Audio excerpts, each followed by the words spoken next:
Je m'appelle Anne Schneider et je suis employée ici en qualité de référendaire, qui a une fonction de lecteur d'arrêt.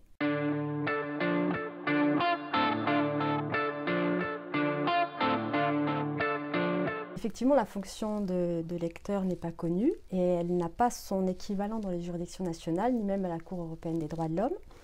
Le lecteur d'arrêt à la Cour de justice de l'Union a une double tâche. Il a d'abord un aspect très formel, en fait, à cette tâche de lecteur d'arrêt, et ensuite un autre aspect beaucoup plus délicat qui est, dans une moindre mesure, de veiller un petit peu à la cohérence juridique, en tout cas au raisonnement qui est tenu. Mais pour expliquer en fait le déroulement de la fonction de lecteur, on pourrait aussi d'abord la comparer à deux fonctions qui sont peut-être plus facilement identifiables, qui sont les fonctions de correcteur d'une part et puis les fonctions de réviseur qui, elles, existent dans les juridictions nationales. Alors la fonction de correction qui existe aussi à la Cour de justice, elle existe dans toutes les maisons d'édition. C'est une fonction de correction de la langue française, de respect des règles typographiques. Donc le lecteur d'arrêt n'est pas un correcteur, il est plus que cela. Mais le lecteur d'arrêt n'est pas, alors, pour le comparer à l'autre fonction, n'est pas un réviseur.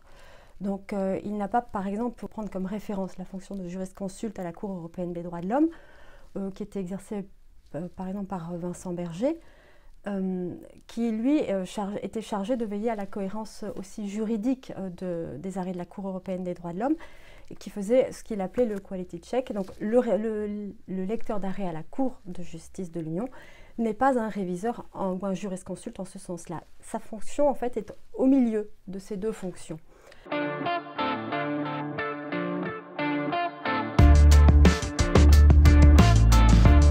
Alors la lecture a donc ces deux aspects, cet aspect formel et cet aspect de cohérence ou de raisonnement juridique. Alors sur l'aspect formel, c'est d'abord et avant tout, c'était l'origine historique de la fonction de lecteur. C'est parce que nous sommes ici dans une institution internationale où les gens ne sont pas tous de langue maternelle française. Et la première raison d'être en fait du lecteur d'arrêt, c'est de veiller à ce que les arrêts soient rédigés en langue française, donc dans un langage juridique relativement soutenu, mais aussi pas un langage littéraire, parce qu'il faut aussi penser à la traduction et au fait que les arrêts doivent être donc traduits en différentes langues, donc il ne faut pas que ce soit non plus trop compliqué, il ne faut pas créer de double sens ou de confusion possible.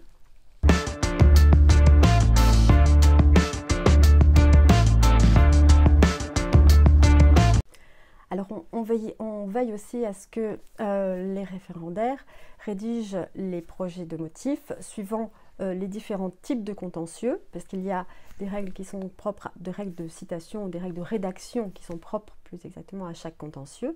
Par exemple, le renvoi préjudiciel. Le premier point, c'est la demande de décision préjudicielle porte sur l'interprétation des articles X et Y de la directive, avec les citations, les références en fait de cette norme. Et le point 2, c'est cette demande a été présentée dans le cadre d'un litige opposant X à Y au sujet de, et là on décrit brièvement en fait le litige au principal. Ensuite on a le cadre juridique et ainsi de suite en fait les différents titres. Et c'est toujours la même chose. Pour les pourvois, il en va de même. Pour les recours en annulation, c'est la même chose. Donc il y a un cadre qui a été fixé et en général c'est relativement bien suivi, mais pour les jeunes ou les nouveaux référendaires, quelquefois il faut refaire en fait les points 1 et 2 ou rappeler l'existence du point 2 ou la nécessité de rédiger un point 2 dans les renvois préjudiciels par exemple. Ensuite, il y a aussi un travail qui est assez fréquent en fait, c'est dans le cadre juridique.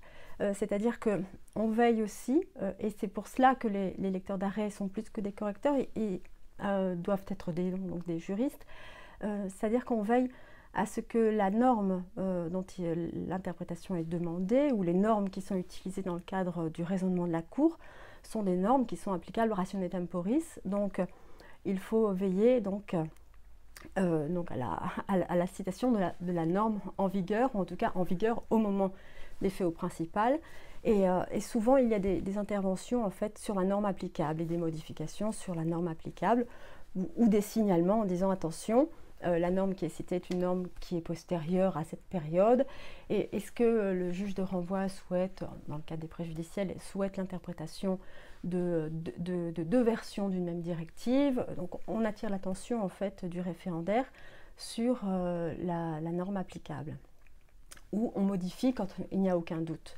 et en précisant qu'on modifie compte tenu des faits du litige principal. Ensuite vient le contrôle le plus délicat, qui est le contrôle sommaire, évidemment, puisque le contrôle du lecteur d'arrêt, enfin comment dire, l'intervention du lecteur d'arrêt est assez rapide, qui est un contrôle sommaire de raisonnement. Alors là, évidemment, ça dépend toujours du projet, en fait, du projet initial qui nous est soumis. Comme nous sommes tous juristes, nous devons intervenir en fait en nous demandant si la manière dont le projet est rédigé est la manière qui est la plus convaincante pour justement démontrer la pertinence de la solution. Donc on peut très bien dans ces cas-là intervenir en disant est-ce qu'il ne faudrait pas procéder à une inversion de raisonnement entre le point X et le point Y?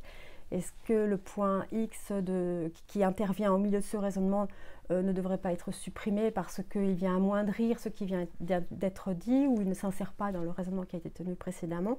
En tout cas, dès que ce sont des interventions un petit peu plus délicates qui portent évidemment sur la substance du raisonnement, ce n'est pas notre rôle que de refaire évidemment le raisonnement, mais c'est notre rôle en revanche de signaler en fait, de procéder en fait en quelque sorte à des alertes en insérant ce qu'on appelle des notes en bas de page, donc des footnotes, et en signalant que soit les incohérences quand c'est manifeste, soit les suggestions de reformulation, soit les suggestions de modification d'ordre des points, ou les difficultés de compréhension qu'il peut y avoir à la lecture d'un point.